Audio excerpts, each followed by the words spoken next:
Surah 12. Yusuf, Joseph. In the name of Allah, the most merciful, the most compassionate. Alif Lam Ra. These are the verses of a book that clearly expounds the truth. We have revealed it as a recitation in Arabic that you may fully understand.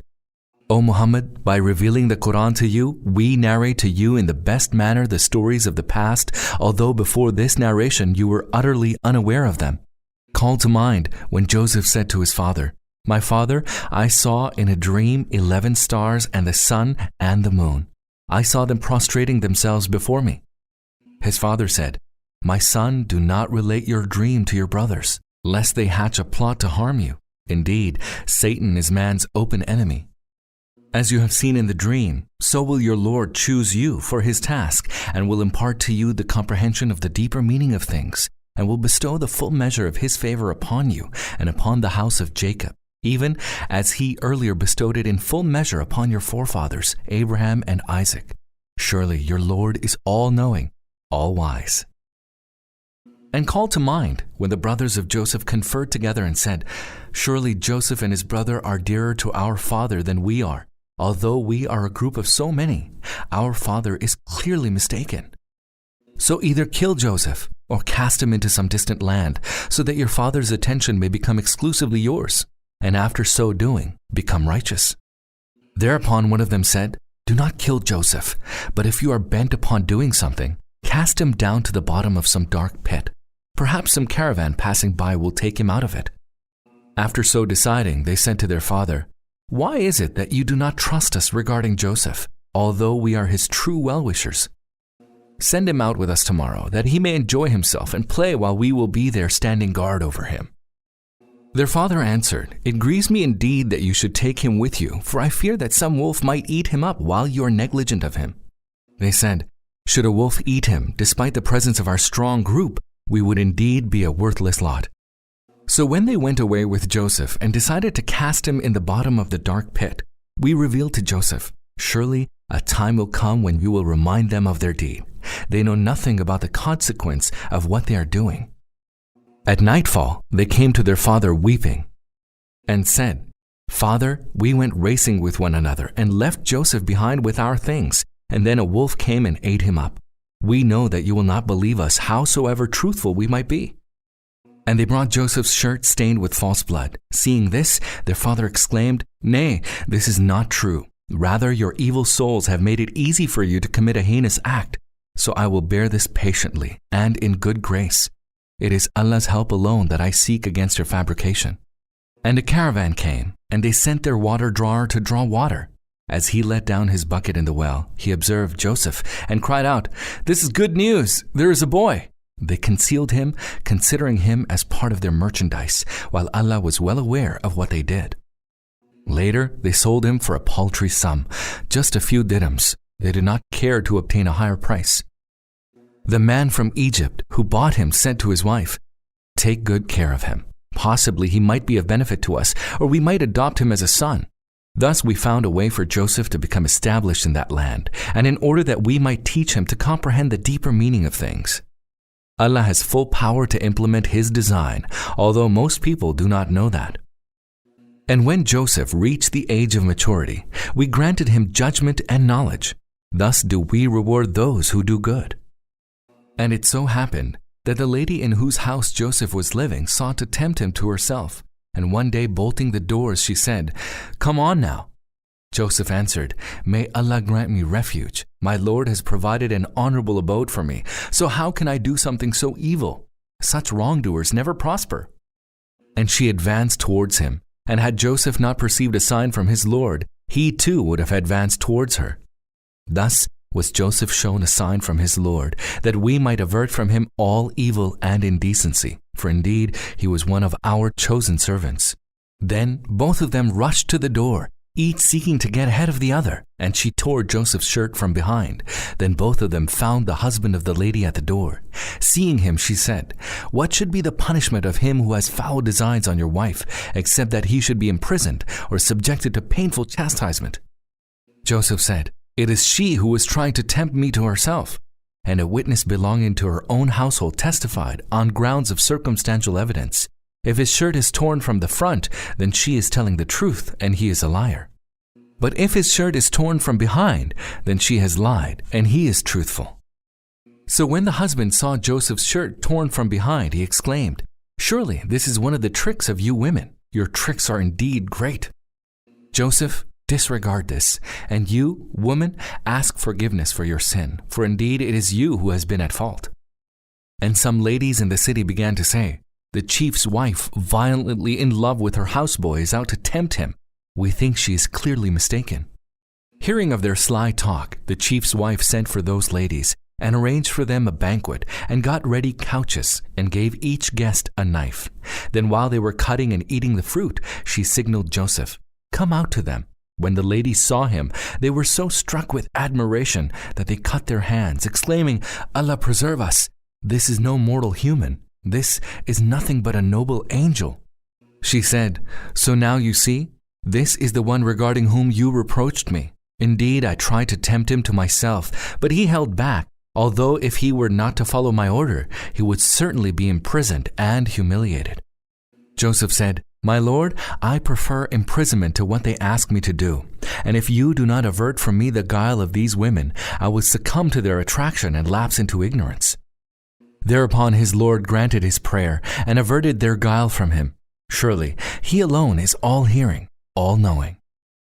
Then it occurred to them to cast Joseph into prison for a while, even though they had seen clear signs of Joseph's innocence and of the evil ways of their ladies. And with Joseph, 2 other slaves entered the prison.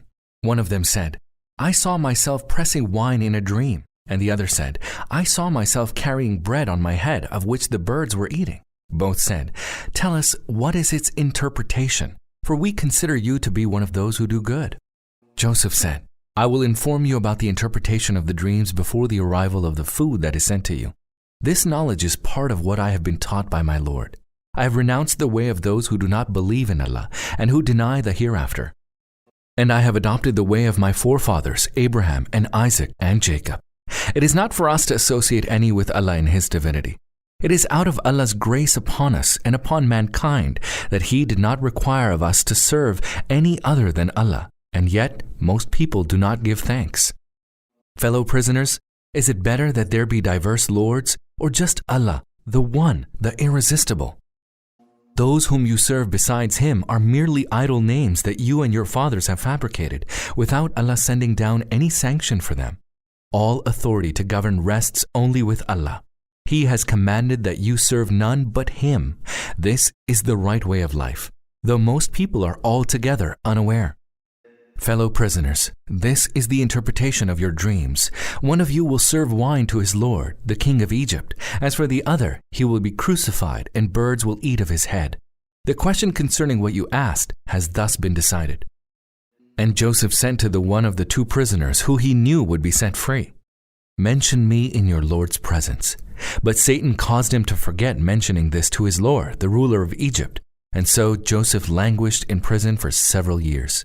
And once the king said, "I have dreamt that there are 7 fat cows, and 7 lean cows are devouring them, and there are 7 fresh green ears of corn, and 7 others dry and withered. My nobles, tell me what is the interpretation of this dream, if you are well versed in interpretation of these dreams." They said, "These are confused dreams, and we do not know the interpretation of such dreams." Then one of the 2 prisoners, the one who had been set free, now remembered, after the lapse of a long period, what Joseph had said. He said, "I will tell you the interpretation of this dream. Just send me to Joseph in prison." Then he went to Joseph and said to him, "Joseph, O truthfulness incarnate, tell the true meaning of the dream in which 7 fat cows are devoured by 7 lean ones, and there are 7 green ears of corn, and 7 others dry and withered, so that I may return to the people and they may learn." Joseph said, "You will cultivate consecutively for 7 years. Leave in the ears all that you have harvested, except the little out of which you may eat. Then there will follow 7 years of great hardship, in which you will eat up all you have stored earlier, except the little that you may set aside. Then there will come a year when people will be helped by plenty of rain, and they will press grapes." The king said, "Bring this man to me." But when the royal messenger came to Joseph, he said, Go back to your master and ask him about the case of the women who had cut their hands. Surely my lord has full knowledge of their guile." Thereupon the king asked the women, "What happened when you sought to tempt Joseph?" They said, "Allah forbid, we found no evil in him." The chief's wife said, "Now the truth has come to light. It was I who sought to tempt him. He is indeed truthful." Joseph said, "I did this so that he, i.e. the chief, may know that I did not betray him in his absence, and that Allah does not allow the design of the treacherous to succeed. I do not seek to acquit myself, for surely oneself prompts one to evil, except him to whom my Lord may show mercy. Verily, my Lord is ever forgiving, most merciful." The king said, "Bring him to me. I will select him exclusively for my own service." So when Joseph spoke to him, the king said, "You are now one of established position, fully trusted by us." Joseph said, "Place me in charge of the treasures of the land. I am a good keeper and know my task well." Thus did we establish Joseph in the land so that he could settle wherever he pleased. We bestow favor out of our mercy on whomsoever we please, and we do not cause the reward of those who do good to go to waste. Surely the reward of the hereafter is better for those who believe and act in a God-fearing way. And Joseph's brothers came to Egypt and presented themselves before him. He recognized them, but they did not know him. And when he had prepared for them their provisions, Joseph said, "Bring to me your other brother from your father. Do you not see that I give full measure and am most hospitable? If you do not bring him to me, you shall have no corn from me, and do not even attempt to come close to me." They said, "We will surely try to prevail over our father to send him. Be sure we shall do so." And Joseph said to his servants, "Put surreptitiously in their packs the goods they had given in exchange for corn." Joseph did so, expecting that they would find it when they returned home. Feeling grateful for this generosity, they might be inclined to return to him. When they returned to their father, they said, "Father, we have been denied further supply of corn. So send with us our brother that we may bring the supplies. We shall be responsible for his protection." The father said, "Shall I trust you with regard to him as I had trusted you earlier with regard to his brother? Allah is the best protector and is the most merciful." And when they opened their things, they found that their goods had been given back to them. Thereupon they cried, "Father, what else would we desire? Look, even our goods have been given back to us. So we shall go now and bring supplies for our family. We shall protect our brother and bring another camel load of corn. That additional supply will be easily secured." Their father said, "I shall never send him with you until you give me a solemn promise in the name of Allah that you will bring him back to me, unless you yourselves are surrounded." Then after they had given him their solemn promise, he said, "Allah watches over what we have said." And he enjoined them, "My sons, do not enter the city by one gate. Rather enter it by different gates. I can be of no help to you against Allah. Allah's command alone prevails. In him have I put my trust, and in him should all those who have faith put their trust." And it so happened that when they entered the city by many gates, as their father had directed them, this precautionary measure proved ineffective against Allah's will. There was an uneasiness in Jacob's soul, which he so tried to remove. Surely he was possessed of knowledge owing to the knowledge that we bestowed upon him, but most people do not know the truth of the matter. When they presented themselves before Joseph, he took his brother aside to himself and said, "Verily, I am your own brother Joseph, so do not grieve over the manner they have treated you." Then while Joseph was having their provisions loaded, he put his drinking cup in his brother's saddlebag, and then a herald cried, "Travelers, you are thieves." Turning back, they asked, "What have you lost?" The officials said, "We have lost the king's cup." And their chief added, "He who brings it shall have a camel load of provisions. I guarantee that." They said, "By Allah, you certainly know that we did not come to act corruptly in this land, nor are we those who steal." The officials said, "If you are lying, what will be the penalty for him who has stolen?" They replied, "He in whose saddlebag the cup is found, he himself shall be its recompense. Thus do we punish the wrongdoers." Then Joseph began searching their bags before searching his own brother's bag. Then he brought forth the drinking cup from his brother's bag. Thus did we contrive to support Joseph. He had no right, according to the religion of the king, for instance, the law of Egypt, to take his brother unless Allah so willed. We exalt whomsoever we will over others by several degrees, and above all, those who know is the one who truly knows. They said, No wonder that he steals, for a brother of his stole before." But Joseph kept his reaction to himself without disclosing the truth to them. He merely said to himself, "You are an evil lot. Allah knows well the truth of the accusation that you are making against me, to my face." They said, "O powerful chief, Al-Aziz, his father is an age-stricken man, and in order that he may not suffer, seize one of us in his stead. We indeed consider you an excellent person."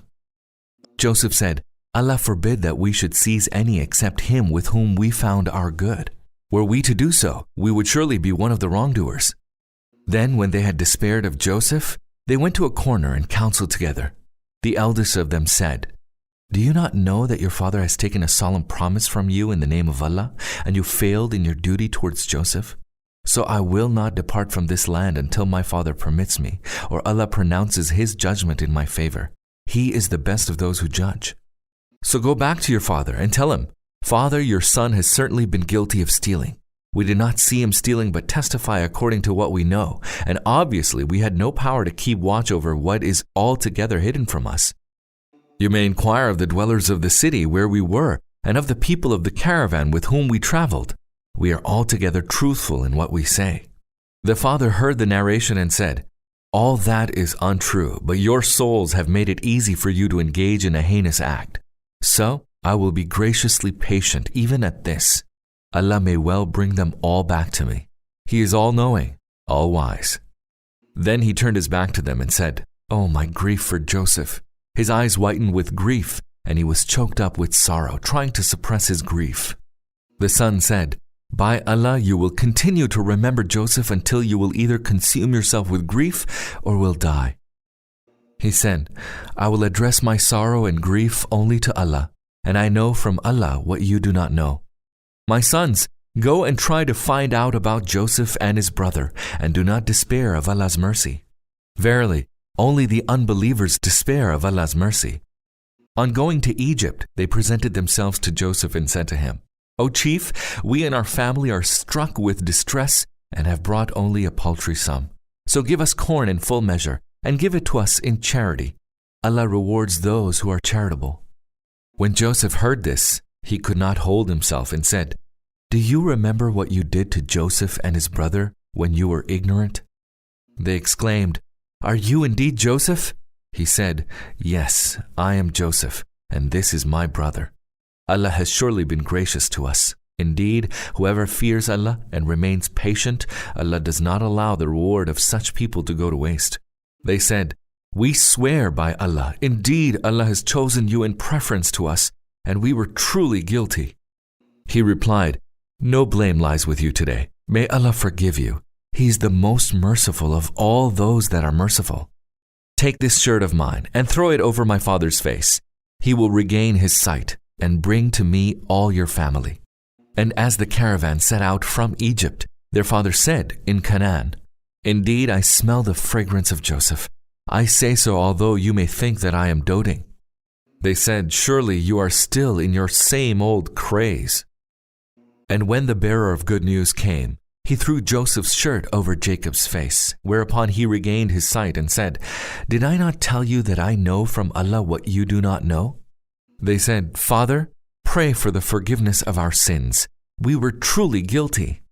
He said, "I shall pray to my Lord for your forgiveness, for He, and indeed He alone, is ever forgiving, most merciful." And when they went to Joseph, he took his parents aside and said to the members of his family, "Enter the city now, and if Allah wills, you shall be secure." And after they had entered the city, Joseph raised his parents to the throne beside himself, and they involuntarily bowed in prostration before him. Joseph said, "Father, this is the fulfillment of the vision I had before, one that my Lord has caused to come true. He was kind to me when he rescued me from the prison and brought you from the desert after Satan had stirred discord between me and my brothers. Certainly my Lord is subtle in the fulfillment of his will. He is all-knowing, all-wise. My Lord, you have bestowed dominion upon me and have taught me to comprehend the depths of things. O Creator of heavens and earth, you are my guardian in this world and in the hereafter. Cause me to die in submission to you and join me in the end with the righteous. O Muhammad, This is part of the news from the unseen that we revealed to you, for you were not present with them when Joseph's brothers jointly resolved on a plot. And most of the people, howsoever you might so desire, are not going to believe. You do not seek from them any recompense for your service. This is merely an admonition to all mankind. How many are the signs in the heavens and the earth which people pass by without giving any heed? And most of them believe in Allah only when they associate others with Him in His divinity. Do they then feel secure that an overwhelming chastisement shall not visit them, and the hour shall not suddenly come upon them without their even perceiving it? Tell them plainly, this is my way. I call you to Allah on the basis of clear perception, both I and those who follow me.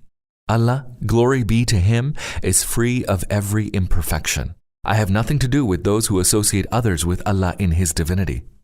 The messengers whom we raised before you, O Muhammad, and to whom we sent down revelations, were only human beings and were from among those living in earthly habitations.